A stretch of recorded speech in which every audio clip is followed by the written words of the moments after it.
Yes. And, right. Well, my sermon is entitled Hope in a Hopeless World. Моя проповедь называется «Надежда в безнадежном мире». When I was a boy of 4 years old, Когда мне было 4 года, I was actually quite adventurous. я все время искал себе приключений. And hence, I had no concept of danger И поэтому я не понимал, что такое опасность. or the consequences of my actions. И не осознавал последствий своих поступков. This is typified by the fact that one day, Но однажды I decided to jump я in решил, a swim pool at my school в своей школе я решил прыгнуть в бассейн with my clothes on в одежде. in an effort to swim one length to the other. И я хотел переплыть с одного берега, ну, в общем, всю длину, туда и обратно. The fact I had no idea how to swim didn't actually enter into my mind either. И я даже и не подумал о том, что я совсем не умею плавать. So, whoosh! Я прыгнул. I jumped in, and soon it became apparent I was not going to make it. И понял. И вскоре я понял, что у меня ничего не получится. I was not able to complete one end to the other. И я не смог доплыть от одного конца до другого. In fact, I was actually struggling to keep my head above water. У меня даже не получалось голову свою поднять над водой. Fortunately, there was a member of staff Но, на счастье, были там служащие, рабочие. that saw me struggle like that. И они видели, как я пытаюсь всплыть. Okay? And she pulled me out. И она вытащила меня. Now, I know what you're thinking, that was a pretty stupid thing to do. Да, я знаю, что, наверное, подумали, это было с моей стороны очень глупо. However, Однако, some of us, некоторые из нас, either by choice or consequences, это может быть или наш собственный выбор, или последствия какие-то, also find ourselves out of depth. очень часто находят себя в таком положении. But rather than drowning in water, they're drowning in their own problems. Но это не просто вода. Люди тонут в своих проблемах. Moreover, some of us are looking for someone to also pull us out. И очень часто мы также ищем кого-то, кто может вытащить нас, спасти. Some of us are hesitant to accept a helping hand of help. А некоторые из нас отвергают руку, которую нам протягивают для спасения. Because of the mistrust that has been built over the years towards other people. Из-за того недоверия, которое у нас в сердцах зарождается в течение нашей жизни. Now this is understandable because not every hand out there is either reliable or has your best interest. И это понятно, потому что не все те руки, которые нам протягивают, на самом деле надежные, способны нас спасти, или же руки, которым мы можем доверять. Now, there is, however, one helping hand that will never let you down. Но однако же есть такая рука, которая никогда не подведет. And that one helping hand is Jesus himself. И этой рукой является сам Иисус Христос. And I believe this is powerfully demonstrated by him helping a woman get out of her problem at a well. И это очень хорошо проиллюстрировано в Библии, в истории с женщиной, с которой встретился Иисус у колодца. If everybody could be turning to John chapter 4, Давайте обратимся к Евангелию от Иоанна, 4 глава. and we will be reading verses 5 to 9. И мы прочитаем стихи с 5 по 9. That's John chapter 4, verses 5 to 9. Can you read that for us, please? I can read this in Russian. Please, you can do it in Russian. Yes. Евангелие от Иоанна, 4 глава, с 5 по 9 стих. Итак, приходит он в город Самарийский, именуемый Сихарь, близ участка земли, данного Иаковом сыну своему Иосифу. Там был колодец Иаковлев.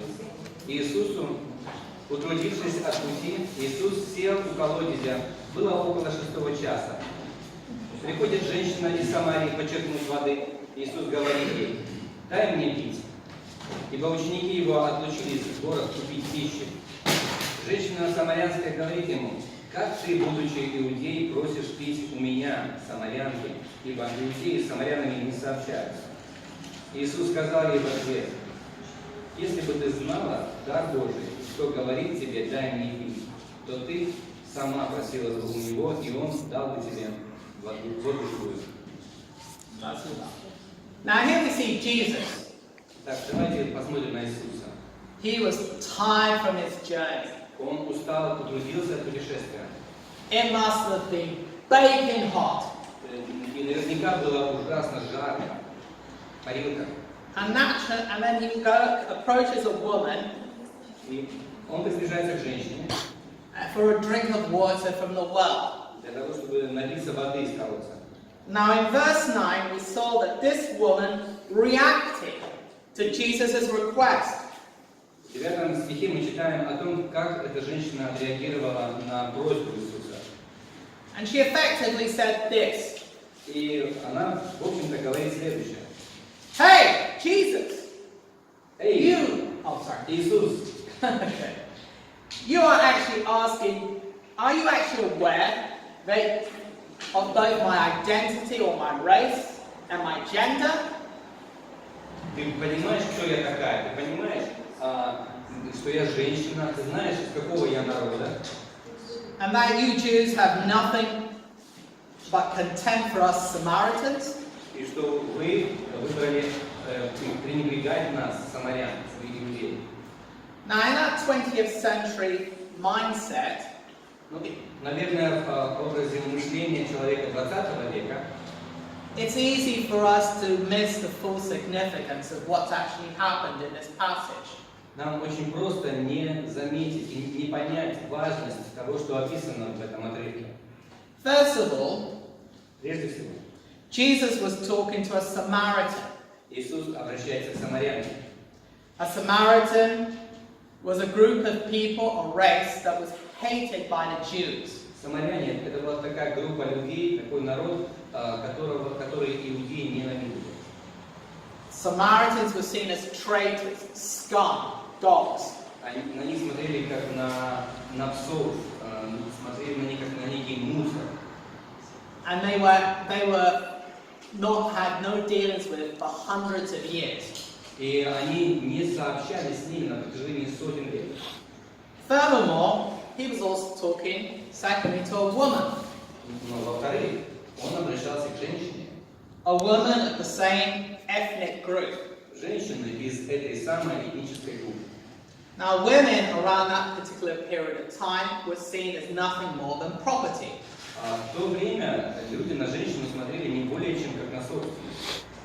So, therefore, when you put both of those together, you have a woman from a hated race. И если вы соедините оба эти фактора, то вы увидите, что Иисус разговаривает с женщиной из ненавидимого ими народа. And somebody who's a woman who is the lowest of the low. И даже из этого народа она была ниже всех. Talking to Jesus, and it's no surprise that she was actually astonished by his request. И поэтому неудивительно, что просьба Иисуса Христа ее так потрясла. In fact, what Jesus had actually done was show the revolutionary act of respect to this Samaritan woman. И дело в том, что то, что Иисус сделал для нее, демонстрировал его уважение к ней. Now, perhaps when you look at yourselves, when I look at myself, but you grew up also, perhaps you grew up in a dysfunctional background. Возможно, если мы посмотрим на самих себя, я посмотрю на себя, мы увидим, что мы живем в таком окружении, в таком обществе, где вещи не работают. Неправильно все происходит. Where you were given no respect. Нас могут люди не уважать. Perhaps significant people around in your life, like parents, teachers, and other significant people didn't believe he could amount to anything. Может быть, ваши люди, которые вас окружают, люди, к которым вы проникаете с уважением, может быть, родители или преподаватели, смотрят на вас как на кого-то, кто не в состоянии чего-то достигнуть. Perhaps you faced abuse. Возможно, вы сталкивались с неправильным отношением к вам. Perhaps you built a wall Может быть, вы выстроили стену. of mistrust, not allowing people into your life. Стену недоверия, которая не допускает других людей в вашу жизнь. Because many people let you down again and again and again. Потому что очень многие люди разочаровывали вас снова и снова и снова. Perhaps you looked for a hand of help, hope, to rescue you from this situation. Возможно, вы уже утратили какую-то надежду о том, что есть избавление из этой ситуации. However, the good news is, despite your past, or despite my past, the good news is, God is not far from every one of us. Но благая весть заключается в том, благая весть для меня и для вас, для всех людей, что несмотря на все это, у Иисуса есть надежда для каждого человека. Let's be turning to the book of Acts, chapter 17, verses 24 to 27. Can you read through that in Russian? Давайте обратимся к книге Деяний. What chapter? Chapter 17, 24 to 27. Окей. Деяния, 17 глава, verses 24 to 27. с 24 по 27 стих. Книга Деяний, 17 глава, с 24 по 27. Книга Деяний. Апостол Павел проповедует и говорит: Бог, сотворивший мир и все, что в нем, Он, будучи Господом неба и земли, не в рукотворенных храмах живет и не требует служения рук человеческих, как бы имеющих в чем-либо нужду, сам дая всему жизнь и дыхание и все. От одной крови Он произвел весь род человеческий для обитания по всему лицу земли, назначив предопределенные времена и пределы их обитания, дабы они искали Бога, не ощутят ли Его, и не найдут их, хотя Он и недалеко от каждого из нас. Thank you. Now, did you catch what it said in verse 27? Обратили ли вы внимание на то, что написано в 27 стихе? God has made himself available to each and every one of us wherever we are in the world. Бог предоставляет себя самого всем людям, независимо от того, где они находятся в мире. Therefore, it does not matter if you're in Riga or somewhere in the countryside. Поэтому не важно, где вы, в Риге или, может быть, где-нибудь в деревне живете. It doesn't matter if you're some remote village, which I can't even pronounce, somewhere in Siberia. Не важно, может быть, вы живете в какой-то очень далекой деревушке с названием, которое я не смогу произнести, где-нибудь в Сибири. Or, in my case, in my own village, in a very tiny part of the world called Cyprus. Или же в моей деревне, в той части мира, где я живу, на Кипре. The scripture says very clearly, He is not far from every one of us. Писание говорит очень понятно, что Он недалек от каждого из нас.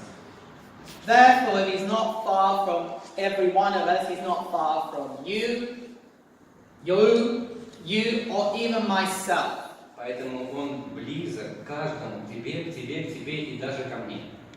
His helping hand is there to help pull us out of our situation. His hand of hope. И рука Его, рука надежды, она готова простереться, чтобы вытащить вас из той ситуации, в которой вы находитесь. All we need to do is seriously clutch on and allow Him to pull us out of our situation, whatever our pull of despair or problems. Вам нужно встретиться с Ним и позволить Его спасающей руке вытянуть вас из этого бассейна страданий, проблем, которые у вас есть. Now let's flip back to John chapter 4. давайте вернемся к Евангелию от Иоанна, 4 глава. and specifically to verse 10. И конкретно к 10 стиху. And you can read that in Russian. 10 стих Евангелия от Иоанна, 4 глава. Иисус сказал ей в ответ: «Если бы ты знала дар Божий, и кто говорит тебе, дай мне пить, то сама просила бы у Него, и Он дал бы тебе воду живую». In other words, Jesus said, hey lady, forget the cultural barriers. Он говорит, другими словами, этой женщине: забудь о каких-то культурных барьерах. Forget these cultural barriers. Do you see any cultural barriers here in this room? Видите ли вы какие-нибудь культурные барьеры прямо здесь, в этой комнате? No. Absolutely not. Конечно, нет. And in the same way, he wanted each and every, he said very clearly, focus on who I am and also the gift that I actually want to give to you, the gift of salvation. То есть он говорит ей: сфокусируйся на мне, на том, кто я такой, и на том даре, который я могу тебе дать. Now, a little later, she said, hey, this living water sounds pretty good. И чуть ниже в этих стихах женщина говорит: это живая вода. Но это, в общем-то, звучит очень хорошо. Hey, Jesus, let me have some of this living water. Дай мне этой воды.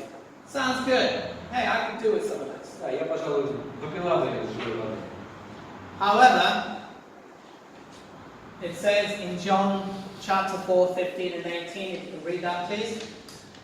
Но, так или иначе, в Евангелии от Иоанна 4 главе, стихах verses 15 to 18. с 15 по 18 мы читаем следующее. Женщина говорит ему: «Господин мой, дай мне этой воды, чтобы мне не иметь жажды и не приходить сюда черпать». Иисус говорит ей: «Пойди позови мужа твоего и приди сюда». Женщина сказала в ответ: «У меня нет мужа». Иисус говорит ей: «Правду ты сказала, что у тебя нет мужа, ибо у тебя было 5 мужей, и тот, которого ныне имеешь, не муж тебе. Это справедливо ты сказала». Thank you, brother. The Samaritan woman, as we can see in this passage, soon learned that this living water had a price tag. Эта женщина поняла, что у этой живой воды есть определенная цена. Jesus knew that this price tag, at the end of the day, was one of a changed life. И эта цена была измененная жизнь. However, first of all, Jesus wanted her to face up to the fact that she made some poor life choices. Он хочет, чтобы эта женщина обратилась лицом к тому, что в своей жизни она делала неправильный выбор. He's showing this particular passage the fact that she married 5 different people. И вот в этом конкретном отрывке он указывает на то, что у нее в прошлом было 5 мужей. We can clearly see from this example that she made some very poor life choices. И с этого примера мы видим, что она неправильный выбор делала в своей жизни. And to add to that, she was living with somebody who didn't even want to bother marrying her. И она даже и не выходила за них замуж. Clearly, she lacked self-respect for herself И очевидно, что она саму себя не уважала. and lacked probably confidence to even have a successful relationship. Возможно, она уже не надеялась иметь какие-то успешные отношения. Well, the good news about Jesus, Но благая весть об Иисусе: it doesn't matter how messed up your life is. неважно, насколько ваша жизнь запутана. Your life could be just like this woman's with 5 divorces, Может быть, она подобна этой женщине, у которой было 5 разводов. or you could be in financial debt, Может быть, у вас какие-то финансовые затруднения, долги. you could be in prison, Может быть, в тюрьме. you could be on drugs. Может быть, кто-то употребляет наркотики. Jesus doesn't care what sort of mess you are. Иисусу все равно, в какую жизнь вы себя вогнали. Jesus wants you to be his mess. Он хочет, чтобы он хочет принять вас. And to help you out of the pool of problems that you may be in. И вытащить вас из этого бассейна с проблемами, в котором вы находитесь.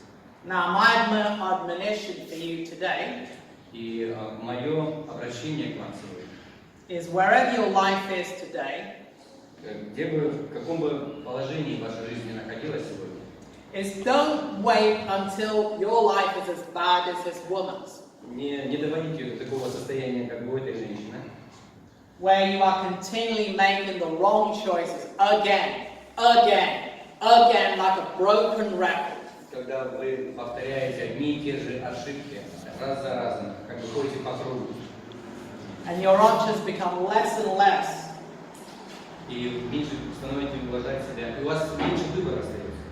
Jesus himself wants you and you and you and myself to have self-respect about our own selves. Иисус хочет, чтобы мы уважали, чтобы все мы уважали себя. And the reason why he wants this, because each and every single one of us in this room, out there, any city, any town, any village, Потому что все люди, которые находятся и в этой комнате, и в любом городе, и в любой деревне, are made in the image of God. хочет, чтобы они были сотворены по образу Божьему. Now, the good news is, the Samaritan woman found the way out. She found the hand of Jesus to drag her out of her problems. Благая весть заключается в том, что эта женщина нашла руку Иисуса, которая вытащила его из этих проблем, ее из этих проблем. She decided enough was enough. I'm going to grab the hand and Jesus pulled me out of this situation. Она сказала: хватит, достаточно. Она схватила Иисуса за руку и позволила ему вытащить из этой жизни. My question is, will you do so if you need to И я today? хочу обратиться к вам. Позволите ли вы ему сделать то же самое? Спасибо большое. Thank you. Thank you very much.